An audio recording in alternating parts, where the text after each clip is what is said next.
ربي يسير ولا تؤسر ربي كامل الخير ربنا اشرح لنا صدورنا ويسر لنا أمور المسلمين واحلل عقدة من لساني يفقهوا قولنا بسندنا المتصل إلى إمام خاتمة الحفاظ الإمام جلال الدين السيوطي رحمه الله تعالى وقدس الله سره وأدام النافع بعلومه وبركاته ونفحاته ومداته وكرامته في الدارين آمين. أحبب في الله وريتنا الأعزاء أدام الله وإياكم على الهدى والتقوى. InsyaAllah malam ini terakhir dari Ta'lim Saghir sebelum Ramadan.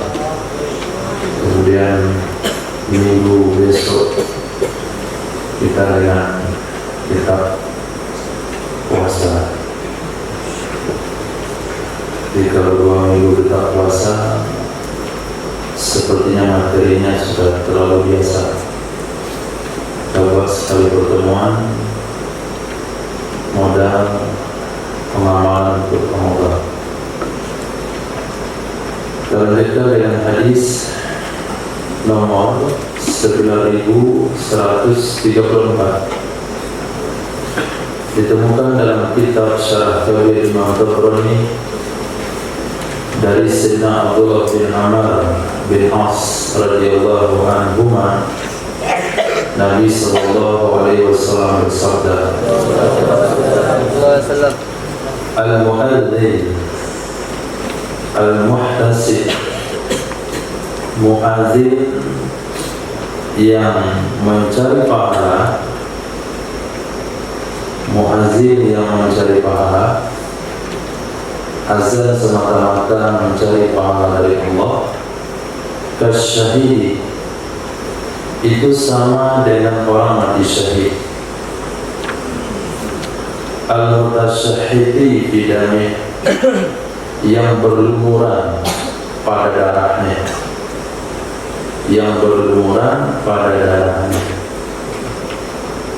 Ikut di medan perang, meninggal, terbunuh, kemudian berlumuran darah sendiri. Idza mata, apabila meninggal ia muadzin yang ikhlas, ia muadzin yang azan semata-mata mencari ridha Allah, lam yudawwid fi qabrihi. Yudawwid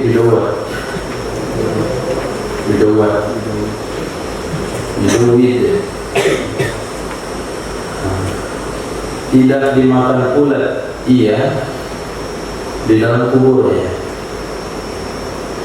tidak dimakan pula ia dalam kuburnya. Jadi yang masuk tanah dikuburkan, yang tidak hancur jasad dimakan tanah, selain para nabi, juga para syuhada, orang-orang soleh, hafiz Al-Quran, termasuk muazzin yang memandangkan azan bukan karena digaji, tapi lillahi ta'ala. Maka kita temukan pembongkaran kubur-kubur, ternyata ditemukan jasad yang tidak dimakan oleh tanah, utuh seperti dikuburkan. Ternyata dia dulunya muazzin. Syaratnya satu, tidak digaji.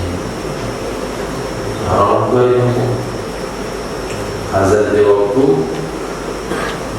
di mushola di masjid, tiba-tiba meninggal, maka pahalanya sama dengan orang mati syahid, dia aman dari azab kubur. Jangankan dari azab kubur, jasadnya saja tidak dimakan oleh tanah. Kemudian yang sama Allah berikan kepada Nabi ketika baginda Rasulullah SAW bersabda, apabila umatku mengucapkan salam kepadaku, maka mereka akan datang ke kuburku dan menyampaikan bahasanya fulan bin fulan mengucapkan salam kepadamu. Maka sahabat berkata, ya Rasulullah, apakah engkau akan mengetahuinya sementara engkau hancur dalam tanah? Nabi SAW menjawab, Inna Allah harrama turaba ala ajsadil anbiya. Allah mengharamkan tanah memakan jasad para nabi. Itu ternyata para nabi saja, para syuhada juga, ahli Quran juga. Kalau percaya untuk nanti kita gali pada kubur di pinggir sungai. Oh, ternyata jasanya masuk itu. Jasad siapa ini? Habib. Ya Allah menyelesaikan juga Yesus.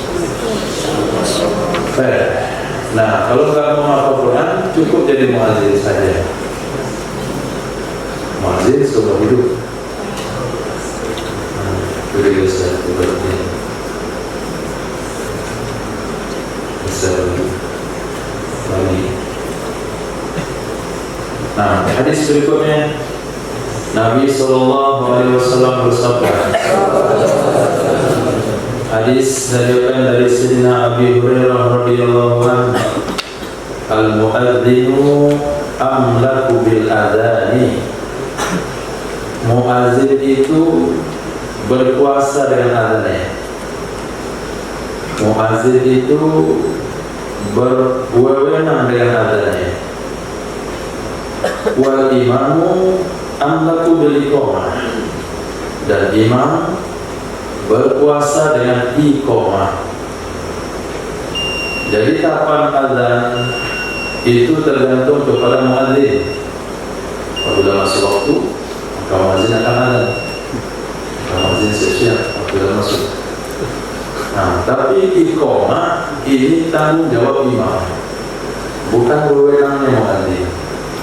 Tapi yang memandangkan iqamah tetap muadzin. Karena Nabi bersabda, adzana wa yuqim. Yang memandangkan azan, dia berhak memandangkan iqamah. Tapi iqamahnya muadzin itu atas perintah imam. Kalau imam bilang iqamah, iqamah. Kalau imam bilang belum, ya belum. Bukan bergantung kepada jam, tapi bergantung kepada imam. Nah, azan.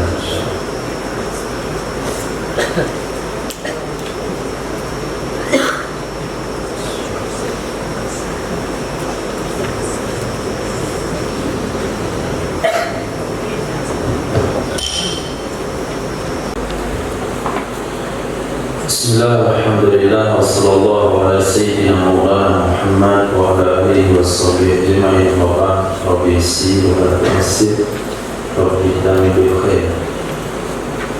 Jadi muadzin yang mendapatkan fadilah seperti yang kita katakan tadi, sama dengan orang mati syahid, itu muadzin yang syaratnya bukan hanya lillah, syaratnya juga yang dikumandangkan benar. Kalau bacanya salat ya ada apa? Maka memanggil sana bukan bihai, bukan hai, bihai, yang lembut manggilnya hai, hayya ala sholat, itu kasar. Dia pakai huruf ha, bukan ha. Hayya ala sholat. Sengaja dipilih kalimat yang lembut supaya orang datang. Manggilnya pakai hai, dan kasar. Nah, Dimas, hai, hai. Hadis berikutnya, Nabi SAW bersabda, al-muadzzinun, para muadzin, ada suara. Al-muadzinuna, orang-orang yang memandangkan azan, atwalun nasi, itu yang paling panjang manusia. A'naqan, nisbah leher. Allah. Kenapa dia artinya jelas? Al-mu'adzinuna, orang-orang mu'adzin, orang-orang mendengar azan, atwalun nasi, itu yang paling panjang manusia, a'naqan, nisbah leher, yaumal qiyamati, pada hari kiamat. Hadis sahih riwayat Imam Muslim, Imam Ahmad bin Hanbal, Imam Ibnu Majah, dari Sayyidina Muawiyah bin Abi Sufyan radhiyallahu ta'ala anhu. Panjang leher di sini itu bukan kayak jerapah, itu bukan simbol kebaikan, tapi panjang leher dalam artian orang yang tinggi harapannya, besar harapannya. Karena orang besar harapan pasti memanjangkan leher.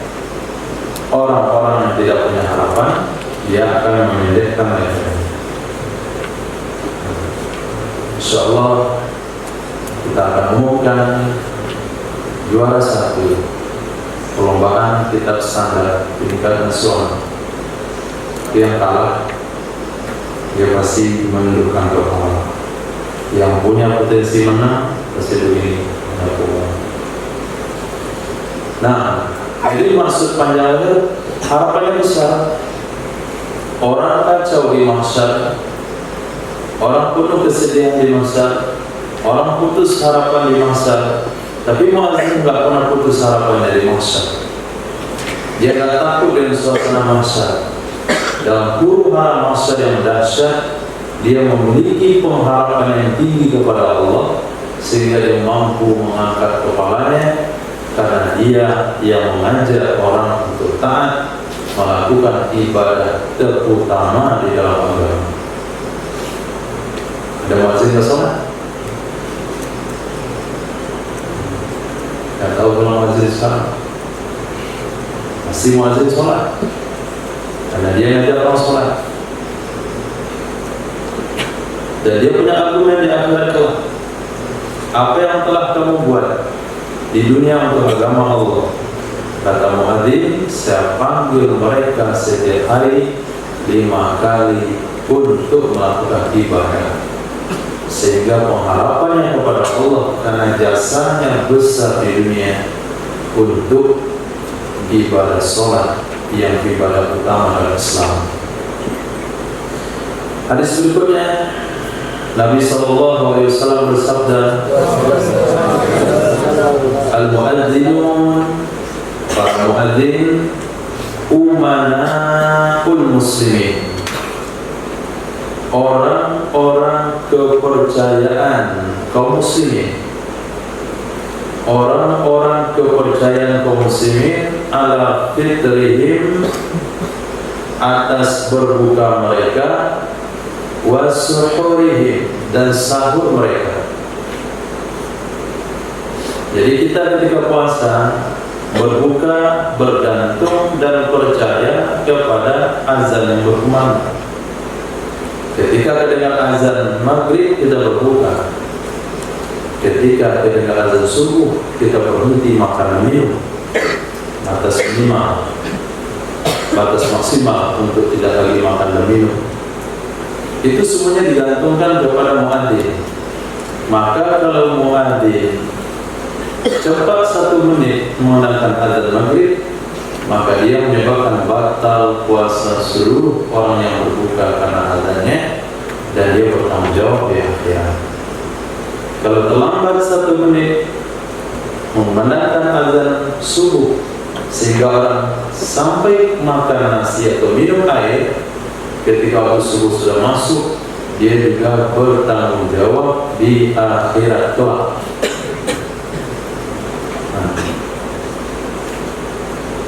Jangan sampai terlambat azan maghrib, terutama di bulan Ramadan, karena akan menyebabkan seseorang akan hilang kesempatan berbuka di awal waktu.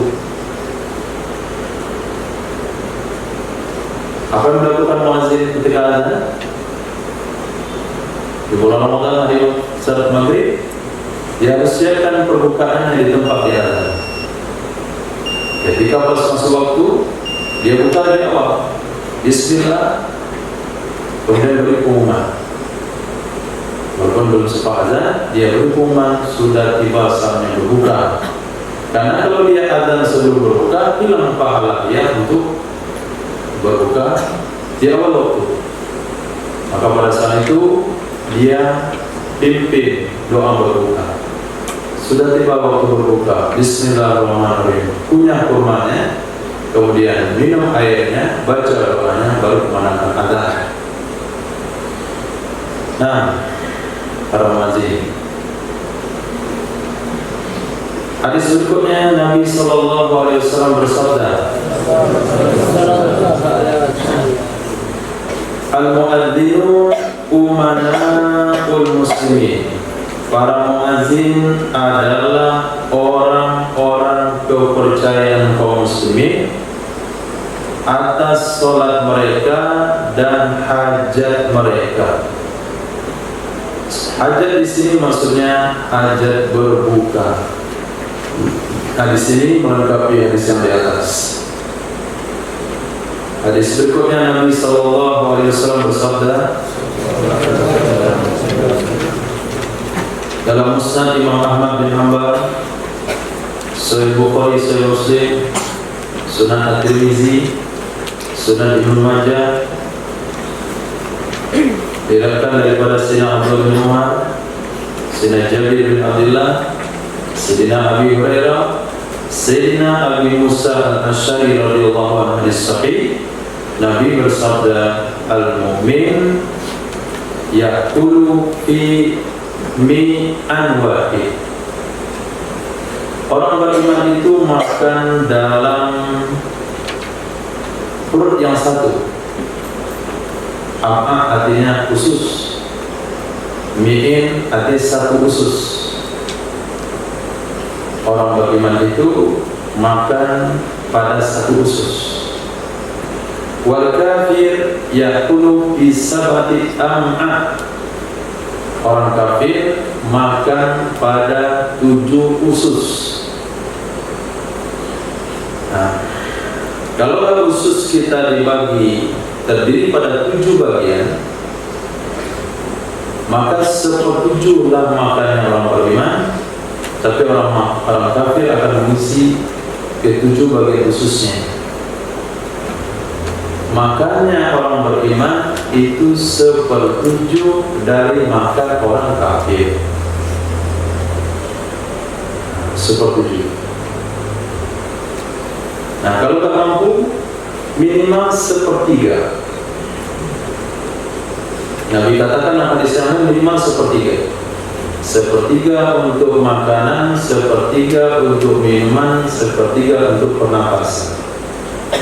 Maka untuk mendapatkan makan 1/3, maka ulama memberikan panduan duduk makan, yaitu mengangkat kaki kanan. Duduk di atas kaki kiri, angkat kaki kanan. Ini bagi orang yang tidak bisa mengatur makanannya. Orang yang berhenti ketika kenyang, tambah. Jadi standar tambah itu enggak, kalau masih bisa dia tambah. Nah, ini metode makannya harus angkat kaki. Tapi sunnah duduk yang diajarkan oleh Nabi adalah iftirash. Sunnah duduk makan yang diajarkan Nabi adalah iftirash. Duduk di atas telapak kaki kiri, angkat kaki kanan. Itu bukan berdasarkan sunnah, tapi berdasarkan teori ulama suluk, supaya mencapai target makan 1/3. Nah, tapi yang sudah mampu makan 1/7 itu nggak perlu lagi angkat kaki, ikhtiras saja. Tapi kalau makan full, perutnya full makan, dan nggak muat kalau berhenti, itu metode makan orang kafir. Nah, metode makan orang kafir. Kemampuannya kalau isi piring untuk delivery itu seperti gunung Uhud.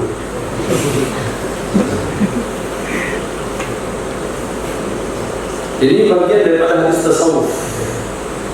Ini bukan bicara fikih. Bicara fikih enggak haram makan selagi tidak muntah. Tapi hadis tasawuf mendidik seseorang itu makan hanya sepertujuh perut saja.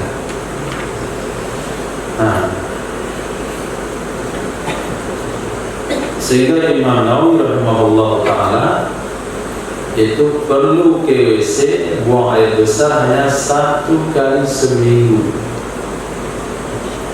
Imam Nawawi riwayat beliau ke WC buang air besar hanya perlu sekali seminggu.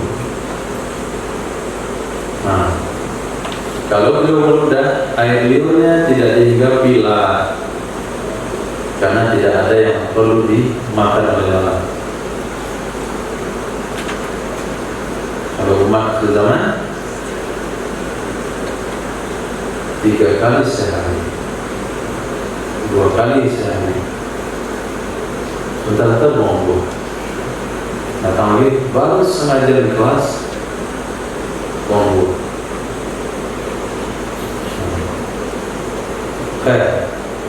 Nah, orang yang mampu mengontrol makan, maka dia akan mendapatkan nur ibadah. Ibadah menghafal, memahami, tidak bergantung kepada banyak makan. Tidak bergantung kepada banyak makan. Makannya cukup 4 sehat, 5 sempurna, 6 apalagi tambah macam-macam. Itu bukan menyebabkan dia lebih pintar pada yang lain, tidak. Rongga otak akan bersinar, rongga hati akan bercahaya kalau perut kosong. Perut yang padat menyebabkan rongga otak gelap. Begitu juga rongga hati. Usaha banyak makan dari udah menghafal enggak, atau malas mau banyak makan. Tahu tuh tidur. Himmah hilang, semangat hilang. Buktikan ketika kita di pagi siang, di pagi hari ketika berpuasa, bagaimana suasana paginya? Berat mengantuk karena kita baru makan sahur. Tapi ketika kita makan malam, nggak makan sahur, paginya nggak terlalu berat ngantuknya karena perut kosong. Nah, yang sering dapat kiriman di rumah bukan semakin cerdas, yang banyak stok makanan di mana-mana bukan semakin pintar, semakin bodoh. Bahasa yang harus semakin bohong. Itu bahasa yang lebih bagus. Yang cerdas, yang bersemangat, yang giat, yang punya hikmah yang tinggi, itu jauh dari bahasa kenyang. Bukan karena ada uang, tapi jauh dari bahasa kenyang. Hadisnya lebih banyak sahabat yang meriwayatkan. Hadis ini sahih, terdapat dalam Sahih Bukhari dan Muslim. Hadis berikutnya, Nabi SAW bersabda. Hadis tadi bicara soal makan, hadis ini bicara soal minum. Sama. Al-mu'min yashrabu fi mi'an wahid. Orang beriman itu minum pada 1 usus. Wal kafir yashrabu fi 7 am'a. Orang kafir itu minum pada 7 usus. Orang kafir itu minum pada 7 usus. Artinya penuh perutnya dengan minuman. Metodenya metode Juha. Si Juha, tahu Juha? Kalau dia makan, banyak sekali makan. Dinasihati jangan makan terlalu banyak, nanti mana untuk air, untuk pernafasan. Kata Nabi, 1/3 makanan, 1/3 air, 1/3 pernafasan. Kata Juha, nanti air selalu masukkan di celah-celah makanan itu. jika misalnya rapi. Nah, kemudian soal nafas, kalau nggak bernafas lagi selepas itu saya nggak peduli. Nah, 7 hal. Dia bisa mati, biarlah mati, biarlah mati asal kenyang. Timur dari sehat bukan karena banyak makan. Penyakit hari ini muncul karena banyak makan, bukan karena kurang makan. Gak ada cerita orang usia 20 tahun cuci darah, usia 40 tahun cuci darah dulu, mungkin gak ada. Hari ini usia 25 cuci darah, macam-macam dia minum. Ada minuman warna sabun, ada warna ini, ada warna itu, rasa ini, rasa itu, makanan yang dingin, makanan yang berasa, macam. Nah, kembali pada konsep hadis, al-mu'min mir'atul mu'min. Nabi SAW bersabda, orang beriman itu adalah cermin orang beriman. Orang beriman itu adalah cermin orang beriman.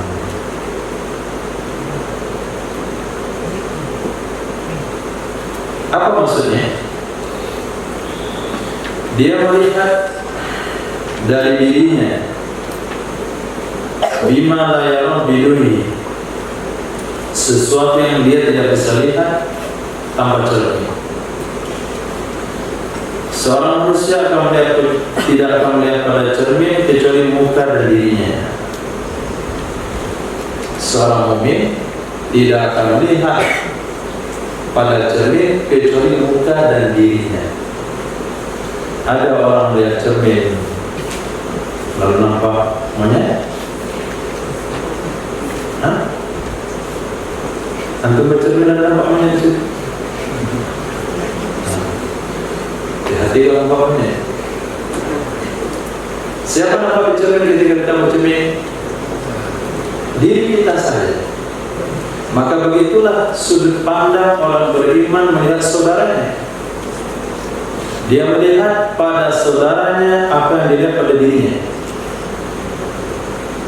Dia melihat saudaranya apa yang dilihat pada dirinya. Kalau dia menganggap dia soleh, berarti melihat saudaranya soleh. Kalau dia melihat orang lain penipu, berarti dia juga penipu. Bertemu dengan seseorang yang dikatakan dalam sesat, berarti dia sesat. Artinya kalau kita ingin mengetahui siapa diri kita, kita bisa melihat bagaimana kita melihat orang lain. Dia sekolah, oh soleh, tapi dia orang soleh.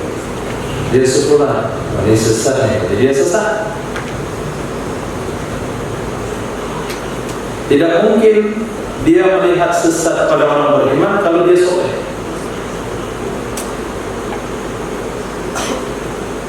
Kalau dia bisa melihat sesat pada orang beriman sementara dia soleh, berarti ketika dia bercermin, dia melihat orang lain cermin bukan diri. Maka itulah maksud la yu'minu ahadukum hatta yuhibba li akhihi ma yuhibbu li nafsihi. Itu maksud dengan husnul dzan. Maka setiap orang beriman yang kita lihat, kita harus berhusnul dzan. Kalau ada prasangka yang tidak baik terhadap kita, prasangka kita terhadap dia, berarti sesuatu yang kita prasangka itu sedang ada pada diri kita. Nah, sudah paham? Nah, dia kalau sebelah apa tuh dia? Oh ya, pemali mana? Nanti antum pemali. Sudah kawan sama lagi.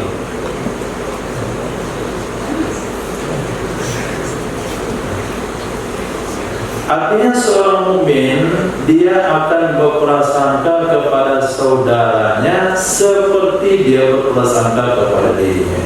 Tidak sempurna iman kita kalau kita tidak berprasangka kepada orang lain seperti berprasangka kepada diri sendiri. Hadisnya pendek, itu disebut dengan jawami'ul kalim. Nabi itu bicara ringkas, tapi pemahamannya dalam.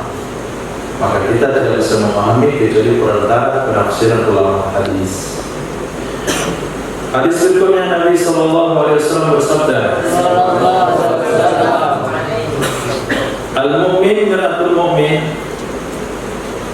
Orang beriman itu adalah cermin orang beriman. Wal mu'min akhul mu'min. Orang beriman adalah saudara orang beriman. Yakuffu alaihi dhayata, menyimpankan, menjagakan ia orang mukmin atas saudaranya akan barang hilangnya mukmin.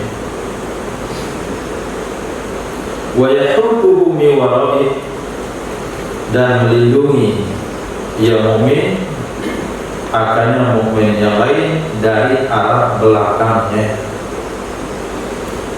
Jadi kalau ada barang tinggal, barang kawan yang tinggal, kita simpan. Ini barang si fulan hilang. Ketemu di masjid, berikan kepada pengurus untuk diumumkan. Jadi ada kepedulian kepada kekayaan mukmin lain untuk tidak hilang tersia-sia, dan ada kepedulian kepada jiwa mukmin yang lain untuk tidak disakiti. Hadis riwayat Imam Abu Dawud dan Imam Bukhari dan kitab Adabul Mufrad. Hadis berikutnya Nabi SAW bersabda, Al-mu'min lil mu'min, orang beriman bagi orang beriman lainnya kal bunyan, seperti satu bangunan. Yashuddu ba'du ba'da, menguatkan, mengokohkan sebahagiannya akan sebahagian yang lain. Hadis sahih yang Bukhari Muslim, Imam Tirmizi, Imam Nasa'i dari Sayyidina Abi Musa al-Asy'ari radhiyallahu anhu. Apa maksud dari hadis ini? Ketika kita dengar hadis ini, apa yang harus kita lakukan? Mukmin itu terhadap mukmin yang lain seperti satu bangunan yang sebahagiannya mengokohkan bagian yang lain. Apa yang sedang paham?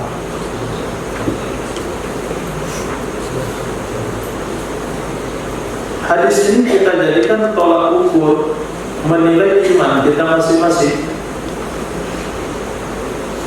Hadis ini kita jadikan standar tolak ukur untuk menilai iman yang ada dalam diri kita. Nabi katakan mukmin seperti satu bangunan, terdiri daripada fondasi, tiang, dinding, atap, lantai, semuanya.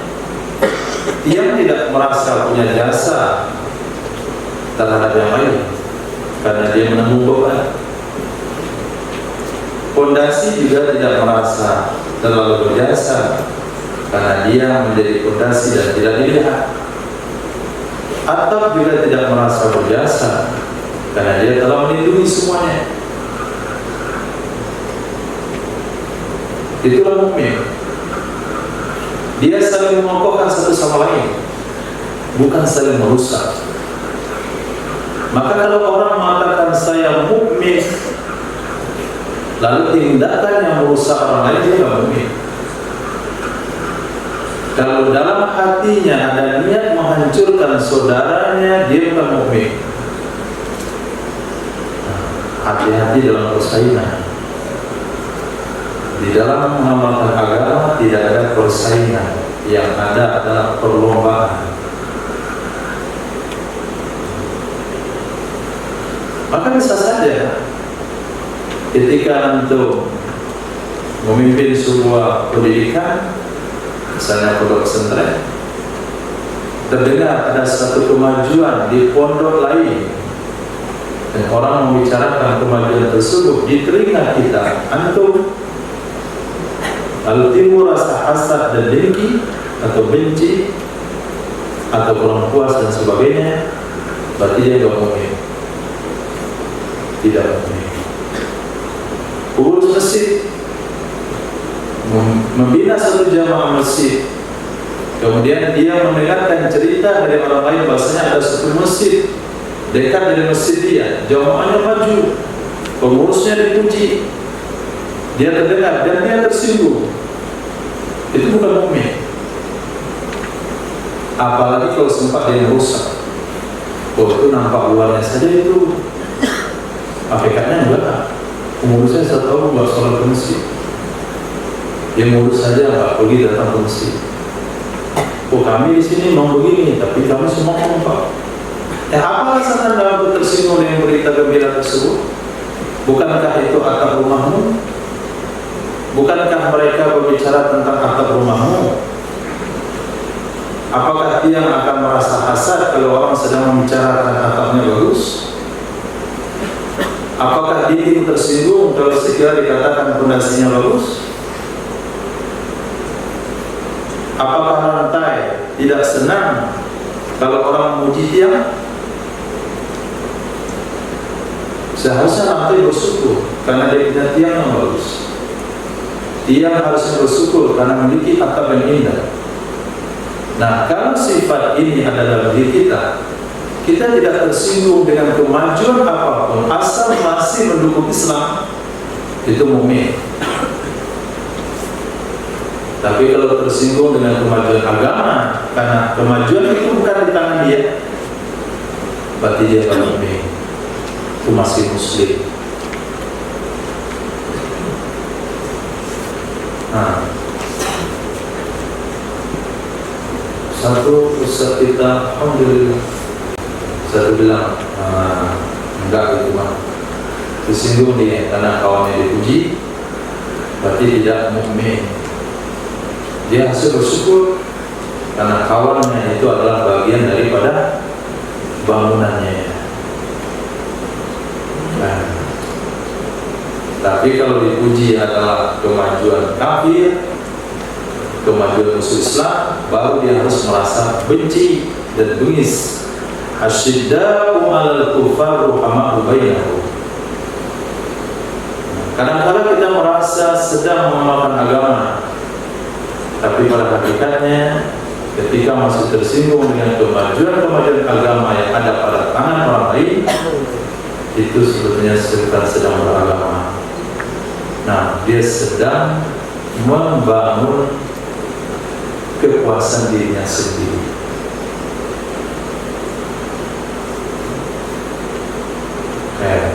Kami masa itu berat, itu harus ditazkiyah nafs, harus ditazkiyah, harus dipaksakan diri untuk ditergib ketika mendengar kemajuan orang lain dalam hal beragama. Hadis berikutnya, Sayyidina Muhammad sallallahu alaihi wasallam bersabda, Al-mu'min, orang beriman adalah man aminahun nas, orang-orang yang merasa aman kepadanya oleh manusia, ala amwalihim, atas harta benda mereka, wa anfusihim, dan diri mereka, wal muhajir, dan orang yang hijrah, man hajar al-khataya wa dzunub, adalah orang yang meninggalkan kesalahan-kesalahan dan dosa-dosa. Hadis dalam Sunan Ibnu Majah, hadisnya hasan. Nah, di sini Nabi lebih tegas dan lebih jelas. Ciri mukmin apakah kita mukmin atau tidak mukmin, kita bisa bercermin daripada mukmin lain. Maksudnya, apakah kawan kita, teman kita merasa aman kepada kita terhadap harta dan dirinya? Barang, hati-hati, simpan. Ada orang datang, ini bahaya ya orang datang. Dia orang itu tidak pemilik. Kenapa? Karena kedatangannya membawa orang nyimpan barang.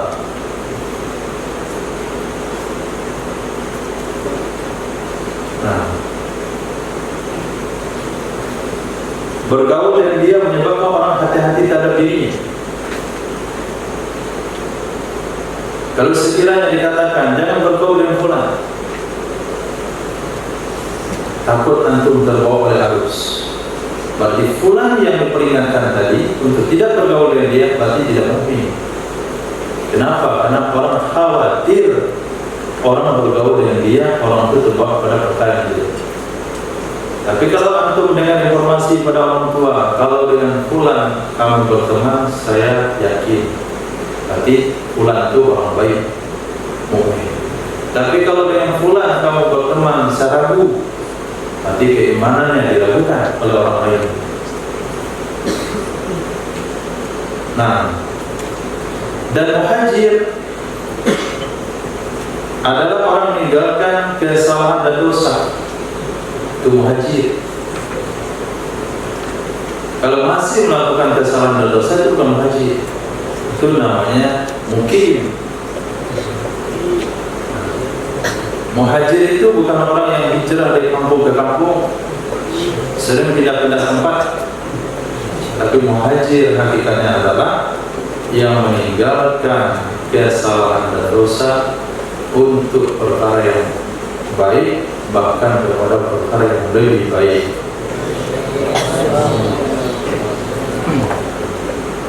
Muhajir itu bro. Hadis berikutnya Nabi sallallahu alaihi wasallam bersabda. Hadis diriwayatkan dalam Musnad Imam Ahmad bin Hanbal, Sunan Tirmidzi, Sunan Nasa'i, Sunan Ibnu Majah, Imam Hakim dari Sayyidina Buraiyah radhiyallahu anhu, hadis hasan, al-mu'min yamutu bi'araqil jabin. Orang beriman itu mati dengan keringat di dahi. Orang beriman itu mati dengan keringat di dahi.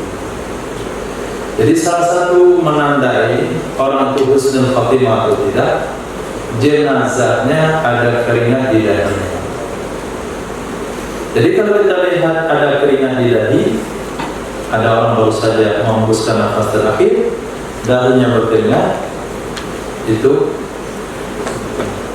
orang beriman. Ketika mati, bukan ketika makan. Ketika makan terserah berkeringat atau berkeringat. Selesai dihembuskan nafas terakhir, lihat dahinya, basah dan keringat, kita harus husnuzan. Ini mukmin, jaminan pada bagi Rasul. Dan tidak boleh dipahami sebaliknya. Tidak boleh dipahami sebaliknya. Kita lihat orang meninggal, dahinya kering, nah ini su'ul khatimah. Tidak boleh. Jadi jangan mengambil hukum sebaliknya tanpa ada panduan daripada hadis. Nah, Allahumma inna nas'aluka husnal khatimah wa na'udzu bika min su'il khatimah. Hadis berikutnya Nabi sallallahu alaihi wasallam bersabda, al-mu'min ya'laf. Orang beriman itu ya'lafu, bisa menyenangi, bisa bergaul, bisa menyenangi atau menyenangkan. Wala khaira fi man la ya'laf wa la yulaf. Tidak ada kebaikan pada orang yang tidak bisa menyenangkan dan disenangkan. Ya'laf wa la yulaf. tidak bisa bergaul dan tidak bisa dipergauli. Nah, orang Minang bilang kalau disuruh dia dulu dia menyepak, kalau disuruh belakang dia menanduk. Serba salah. Itu bukan mukmin. Bukan mukmin. Mukmin itu diletakkan di mana saja dia bisa saja. Ya'laq wa yu'laq.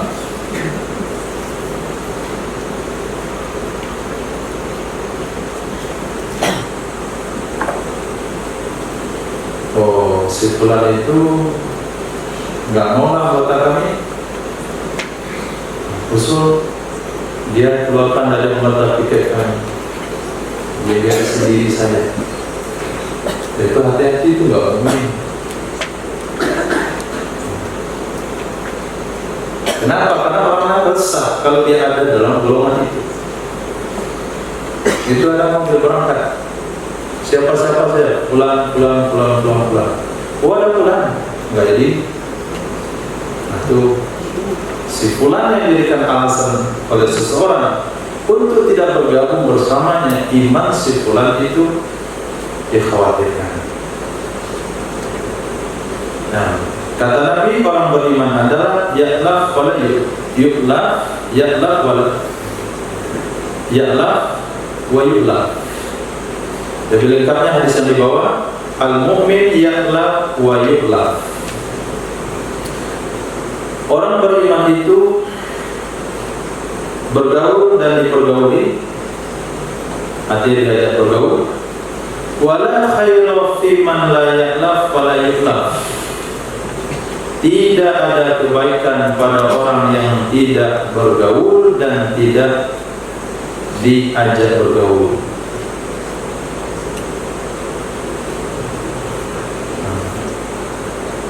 Wa khairun nas anfa'uhum linnas.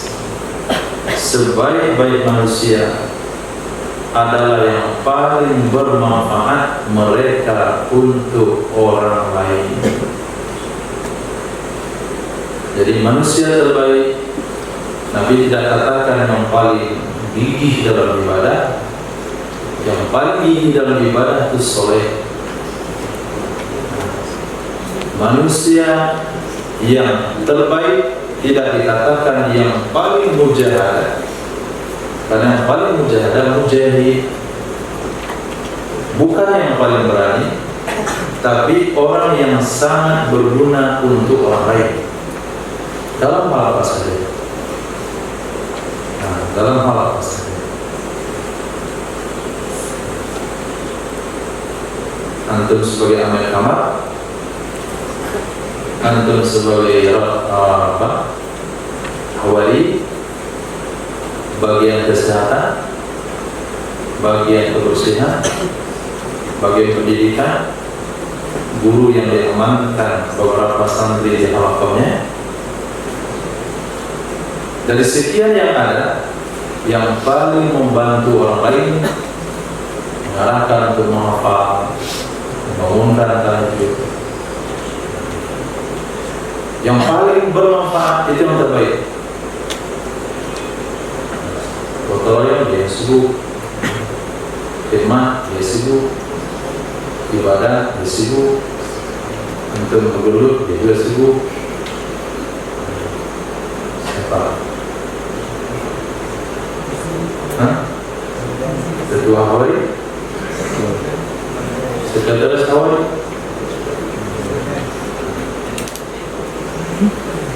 Tapi yang mencukai dengan suasana dan keadaan, mau bangun-bangun, enggak tertib-tertib, mau rapi, mau bersih, enggak peduli, urus diri masing-masing. Itu lumayan baik.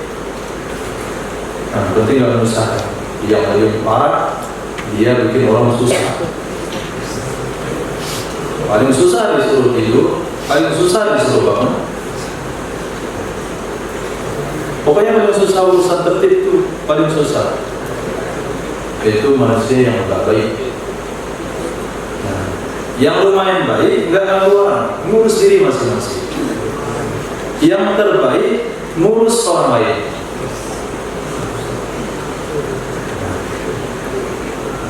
Nanti antum akan lihat di masa-masa datang, siapa mendapatkan pelayanan yang terbaik dari Allah adalah yang memberikan pelayanan terbaik kepada kawan-kawan. Hadis berikutnya Nabi Sallallahu Alaihi Wasallam bersabda, Al-mu'min ialah orang beriman itu cemburu. Wallahu asyaddu ghairah, dan Allah lebih sangat pencemburu. Hadis riwayat Muslim dari Sayyidina Abu Hurairah, hadis sahih. Orang mukmin gak akan rela melihat keluarganya, anak perempuannya, istrinya berjabat tangan dengan laki-laki yang berkelakuan. Orang mukmin akan cemburu melihat kalau ada anak perempuannya, istrinya berjalan dengan orang lain. Dan orang mukmin juga cemburu kalau melihat ada satu sunnah, satu aturan Allah, satu ajaran agama yang dilanggar di hadapannya. Itu mukmin. Ingat pernyataan Sayyidina Abu Bakar As-Siddiq radhiyallahu anhu, "Ayat kusuddin wa ana hayy." Apakah agama akan kurang selagi saya masih hidup? Kata beliau, jangan coba-coba mengurangi agama. Kalau sempat kalian tidak bayar onta dengan talinya, yang dulu kalian bayar zakat onta dengan talinya kepada Rasul, di zaman saya kalian kurangi walaupun ini hanya tali onta, aku akan kurangi kalian karena tidak membayar zakat onta dengan talinya. Apa yang membuat dulu tidak seperti itu? Kecemburuan karena tidak mau melihat agama itu kurang. Maka mukmin harus memiliki sifat ialah pencemburu. Bukan asik saja melihat sunnah dilanggar. Asik atau senang atau tidak tersentuh, tidak menjadi beban pemikiran ketika sunnah dilanggar di hadapan matanya, itu tidak dikatakan mukmin, apalagi kalau sampai dia pelanggar sunnah. Harusnya seorang mukmin yang sudah belajar sunnah, pelajar santri, prinsip antum ketika melihat sunnah itu tidak dijalankan, padahal mudah untuk dijalankan, apalagi kepada generasi dan orang yang sudah tahu dan hal tersebut, itu mestinya mendidih darah di dada. Nah, itu namanya riyalah. Dia nggak cemburu kalau orang cerita dia si fulan telah berhasil. Dia tidak akan cemburu kalau dengar cerita si fulan sukses. Dia nggak cemburu kalau dengar cerita si fulan gajinya sekian.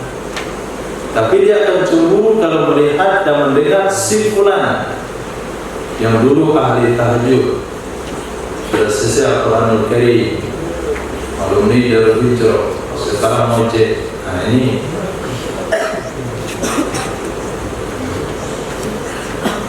sedang dapat bukunya ada panjang, pakai kalung, pakai anting, dan bonceng orang. Itu kalau dia santai saja berarti dia tidak mukmin. Mukmin harus prinsip cemburu kalau ada pelanggaran terhadap satu sunnah. Sehingga Sayyidina Abdullah bin Umar berani memutuskan hubungan dengan putranya, karena putranya berpendapat pribadi ketika hadis yang disampaikan. Sehingga salah satu orang sahabat bersumpah tidak berbicara dengan keponakannya karena melanggar satu sunnah Nabi, satu larangan Nabi, hanya sekedar bermain ketapel. Nah, bukan rambut kozan. Bermain ketapel dengan rambut kozan mana lebih paham? Kozan. Ketapel bukan 24 jam.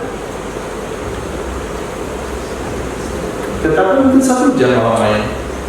Tapi kozan 24 jam.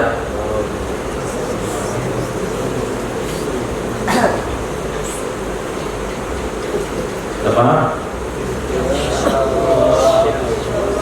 Oh, tapi antum malah senang melanggar ya? saja, hilang kecemburuannya saja terhadap satu sunnah, rusak standar imannya. Apalagi kalau dia orang terdepan dengan pelanggaran sunnah Nabi. Kira-kira pulang ke akhir berjumpa dengan Nabi, apa mau dia jawab? Kamu sudah tamat kitab hadis, sudah kenal sunnah, kenapa kamu melanggar?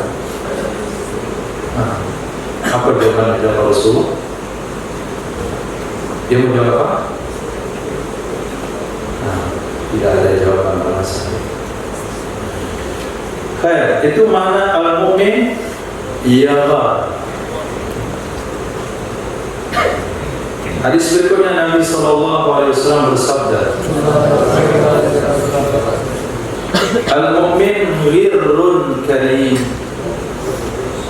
Orang beriman itu memiliki sifat cemburu yang bagus. Wal fajir, sementara orang fasik khabbun, menghancurkan.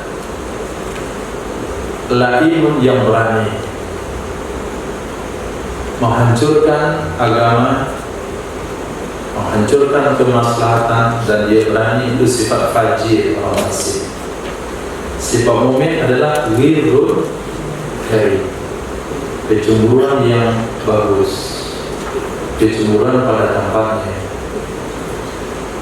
Nah, maka berpihaklah kepada agama, berpihaklah kepada Allah, berpihaklah kepada Rasul, supaya Allah dan Rasul berpihak kepada kita. Jangan berpihak kepada penantang agama, jangan berpihak kepada penantang sunnah, jangan berpihak kepada musuh Nabi, karena kita tidak mampu bermusuhan dengan mereka, karena kita tidak mampu bermusuhan dengan Allah dan Rasulnya. Hadis berikutnya Nabi SAW bersabda, al-mu'minu bikhair ala kulli hadin. Orang beriman itu selalu dengan kebaikan atas setiap keadaan. Ini ciri-ciri orang beriman semua. Ciri-ciri itu kita nilai dari diri kita untuk memperbaiki diri. Ciri berikutnya kata Nabi, orang beriman itu selalu dengan kebaikan di atas setiap keadaan. Keadaan senang, dia dalam kebaikan karena dia bersyukur. Keadaan susah, dia juga dalam kebaikan karena dia sabar. Keadaan kaya, dia dalam kebaikan karena menaikkan zakat. Keadaan miskin, dia dalam kebaikan karena pernah. Ketika ada makanan, dia dalam kebaikan karena makan yang sunnah. Ketika tidak ada makanan, dia dalam kebaikan karena ada amal puasa. Jadi tidak ada kondisi yang menyebabkan mereka itu tidak dalam keadaan baik. Itu baru mukmin. Tapi ketika berada di pondok, Masya Allah, soleh, awliya min awliyaillah. Tapi ketika keadaan sudah sendiri di rumah, syaitan min iblis, syaitan min abalis. Itu bukan mukmin. Bukan mukmin. Mukmin itu di mana saja, di pasar baik, nah bersama kawan baik, di rumah juga baik, di pondok baik, dengan kawan baik, dekat dengan orang tua baik, jauh dengan orang tua baik. Mukmin. Tunzahu nafsuhu min baini jambai wa huwa yahmadullah. Dicabut nyawanya, dicabut nyawanya di antara dua lambungnya, padahal dia masih memuji Allah Subhanahu wa Ta'ala. Nggak ada kondisi yang lebih parah daripada ketika sakaratul maut. Tapi mukmin waktu itu masih baca alhamdulillah. Alhamdulillah, alhamdulillah. Itu mukmin. Maka Nabi mengajarkan kalau kita senang dengan anugerah yang Allah berikan, maka ucapkan alhamdulillah, alhamdulillah, wa bihi tutimmus shalihat. Tapi apabila keadaan itu tidak senang dari nafsunya, maka mukmin akan katakan alhamdulillah ala kulli hal. Jadi kita bisa melihat dari masyayikh, kita bisa mendengarkan jawaban dari masyayikh dari pujiannya. Ketika kita bertemu dengan Syekh, bagaimana kondisi pengajian tadi? Ala kulli hal, alhamdulillah ala kulli hal. Itu kecewa, nggak puas. Tapi alhamdulillah wa bihi tutimmus shalihat itu artinya puas. Jadi puas nggak puas adalah alhamdulillah, cuma ujungnya beda. Alhamdulillah wa bihi tutimmus shalihat berarti puas. Alhamdulillah ala kulli hal berarti tidak puas. Puas nggak puas tetap alhamdulillah. Kita diajarkan oleh baginda Rasulullah SAW. Jadi tidak perlu Nabi bercerita kepada sahabat, saya tidak merasa puas dengan kondisinya, saya senang dengan kondisinya. Tidak perlu diceritakan seperti itu. Sahabat sudah mengerti apa bunyi pujian-pujian yang disampaikan oleh Rasulullah. Nah, bagaimana dengan pelayanan kawan-kawan kita? Alhamdulillah, berarti hidangannya tidak nikmat, pelayanannya tidak sempurna. Tapi kalau kata alhamdulillah, wabihi tutimmus shalihat. Bagaimana hasil ujian tes kemarin? Alhamdulillah, alhamdulillah. Jelek.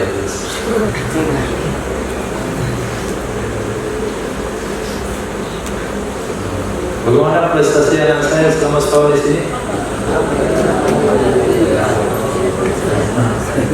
Itu gak usah ditanya. Dengar aja jawabannya. Alhamdulillah pakai apa? Bisa paham kan? Nah, itulah maksudnya orang mukmin itu ala kulli hal bil khair. Terakhir,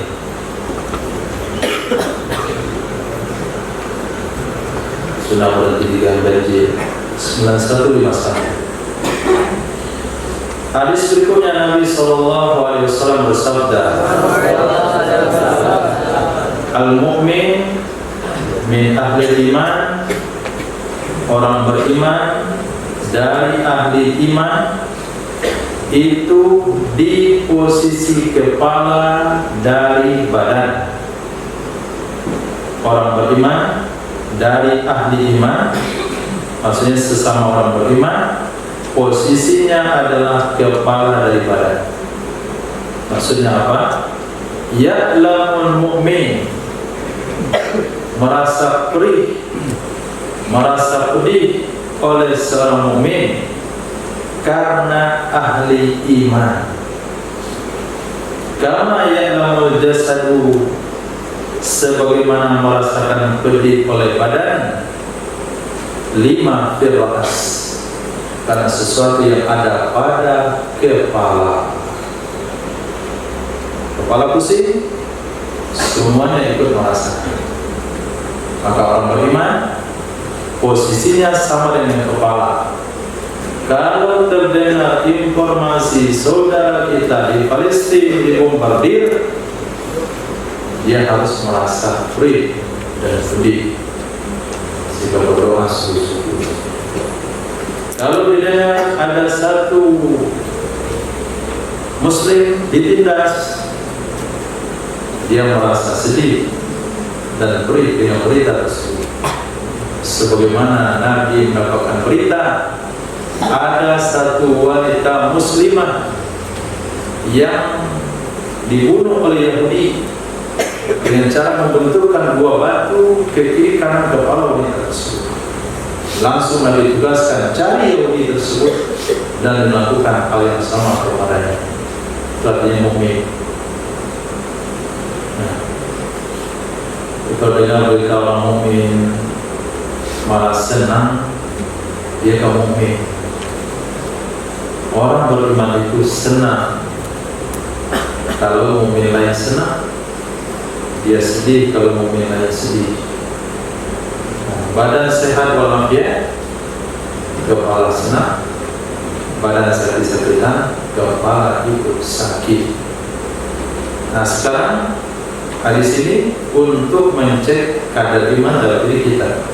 Mungkin Anda bisa kumpulkan hadis-hadis seperti itu untuk mencek kadar iman dalam diri kita, apakah merasa terpanggil, merasa terganggu, merasa berat hati, merasa emosi, merasa marah, dan semua yang dirasakan kalau mendengar perkara yang tidak baik menimpa seorang mukmin. Tapi kalau berpikiran mungkin dia perlu memperbaiki diri kembali. Insyaallah kita selalu mendengarkan berita-berita yang baik dan itu semua. Alhamdulillah, insyaallah sampai di sini kita sambung tahun depan bulan Syawal insyaallah. Minggu depan kita fokus dengan hadis-hadis penyempurnaan puasa Ramadan yang mungkin ragu setelahnya sudah mulai diamalkan. Sallallahu alaihi wasallam. Asyhadu an la ilaha illa anta astaghfiruka wa atubu ilaik. Subhanallah bi'izzati amma yasifun. Wassalamu ala al-mursalin walhamdulillahi rabbil alamin.